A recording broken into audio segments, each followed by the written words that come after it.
ছেলে হওয়া এত সহজ না, অনেক কিছু ঘুরে আমাদের মাথায়। সব তো তোমার বইলা বোঝানো যাবে না, তারপরও কিছু বলি শোনো।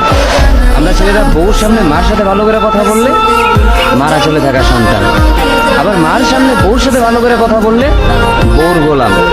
নিজের ছেলে মেয়েদের যদি মারি আমাদের দয়া মায়া নাই, আর ওই ছেলে মেয়েদের যদি কিছু না বলি আশকারা দিতেছি। নিজের বউরে দিয়া যদি জব করাই সেই ক্ষেত্রে আমি বউর কামাই খাই, আর যদি বউরে দিয়া জব না করাই আমি সন্দেহ করি। সারাদিন ঘরের বাইরে থাকলে আমরা বাদেন মা, আর যদি ঘরের ভিতরে থাকি তাহলে বেকার, কাজ কাম নাই।